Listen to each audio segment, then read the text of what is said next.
Da, da, da, da, da, da. This is my first broadcast from the new inside hallways of downtown Scarborough. The date is, let me see, October 20th, 2018. It is a Saturday, and I'm trying to watch a college football game when I'm talking and trying to concentrate on this.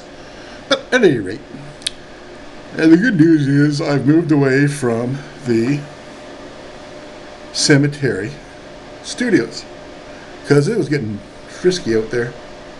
It wasn't really bad weather, but it was, miserable. It's hard to concentrate, and everybody's, all the squirrels are going. It's hardship. Hardship watching all the squirrels going, and they were hacking up trees with an automatic grinder, those grinding tree things that the arborists use. They call them arborators. I don't call them arborists, really. They don't have a tree it's a long story. I met them. They're very nice people, but I don't think they're quite arborists in the traditional sense. So, what is our topic today? Our topic today is, obviously, political parties in the cities. I believe I was told by Dan Trays that political parties were officially banned in Toronto. Now, I find that kind of hard to believe, but I've been looking, and it's kind of sketchy, man.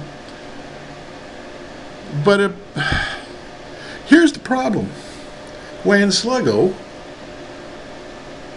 Doug Ford, decided to reduce the size of council, he made it almost impossible for the little guy to run. He's for the people, the very rich people. So that means poor people can't run. Because here's the difference. If you're preparing a campaign, like I used to be a campaign manager, if you're preparing a campaign, you got X amount of people, you got X amount of dollars per voter, you got the right number of signs, you get the right, you need a good batch of volunteers. You don't really need that many. And let's say if your riding ward association is 30,000 or 50,000 like it was before. Now all of a sudden, the ward sizes are 100,000. There's only 25 guys in all of the city of Toronto, which is 3 million, which is actually a small country in some places. And you only need a political organization. You can't run. Even a rich guy would find a hard time affording to run in a ward of 100,000 people. You got to have organization. You got to have, what the hell? Who's trying to call? But so you're going to have some type of political organization, and I don't care. What I've done the work. I've worked at it, and there's just no friggin' way. Like my poor friend Dave Matter, he's out there all by himself. That's 100,000 people. Another person gets...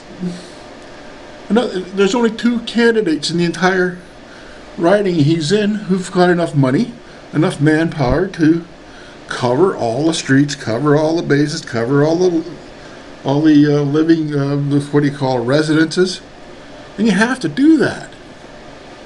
You have to be everywhere, if you can.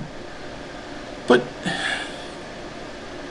going to 100,000 people has shoved that window, that affordability, right out the friggin' window. There's nobody who can afford it. That's the reality of it. So, I'm going to discuss political parties for further on. Now, I understand why there's not political parties in a municipality, because, really, a sewer pipe is not a right-wing or left-wing issue. A water pipe is not a right-wing or left-wing issue. A traffic light is not a right-wing or left-wing issue. A lot in politics... Municipal politics is really complicated. It's probably one of the more important levels of government. It is the most important level of government, by far. Anybody who understands politics, they know municipal government is what for. And it's the most underfunded and the most underrated and the most misunderstood level. Really, you should be picking your best people for municipal politics, not for the federal politics. Federal, what do? Once a year they might buy a tank or two, or take your money once a year and try to explain how they're saving money. Why is there a budgetary deficit? Well, they give out money to all the municipalities, and that's their job. The idea is to smooth out your income. But the level of government that's in your face all the time is the municipal level of government. And now, to run for that. See, I don't like incumbency. We got to fix that. I don't like incumbency, right? I'm a great believer in the term limit, sort of. If a guy can run 3 terms, then fine. They run 3 terms.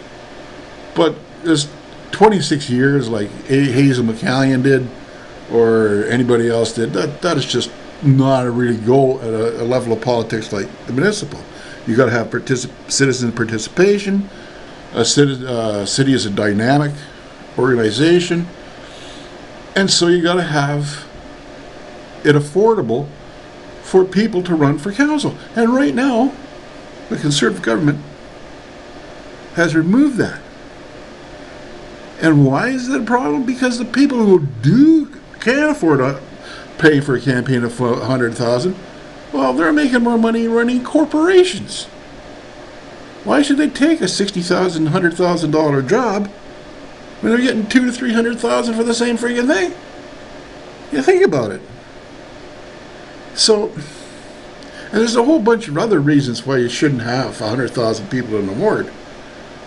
But for starters, if we keep the wards in Toronto the way they are, we should start a political party, an urban political party. It doesn't have to be right-wing or left-wing, but just to be able to have people, let's say, run for a nomination meeting and then run with party support. That's all I'm saying, is that we put an organization in so that newcomers that have the ability can rise up through the ranks and challenge the incumbencies. I don't mind incumbents, but they have to be challenged all the time. Thank you, and on to the next topic.